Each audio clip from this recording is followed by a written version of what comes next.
আশা ভোসলে যে কোন উচ্চতার শিল্পী তা নিয়ে কোনো মন্তব্য করার ধৃষ্টতা আমাদের নেই। এক কথায় বলা যেতে পারে তার কণ্ঠে দেবী সরস্বতী এবং দেবী মিউজ একসঙ্গে বসবাস করতেন।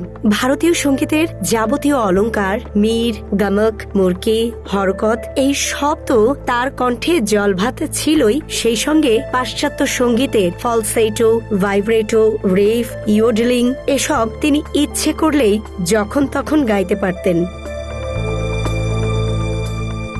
আশা ভোসলের কথা বলতে গেলে 50-60 দশকের আশাকে ভুললে চলবে না, যিনি প্রায় শূন্য থেকে তাকে উঠিয়ে এনে তার দিদির পাশের সিংহাসনটিতে বসিয়ে দিয়েছিলেন যথাযোগ্য সম্মানের সাথে। তার নাম ছিল ওমকার প্রকাশ নায়ার।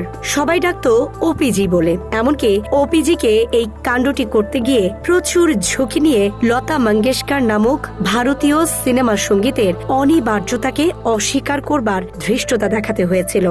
ব্যাপারে তিনি একমাত্র দাবাং সঙ্গীত পরিচালক যিনি সারা জীবন একটিও গান লতাকে দিয়ে না গাইয়েও একটার পর একটা ছবির গানকে সুপারহিট করেছিলেন। এমনকি এক সময় বলিউডের সবচেয়ে বেশি টাকা পাওয়া সঙ্গীত পরিচালক হতে পেরেছিলেন।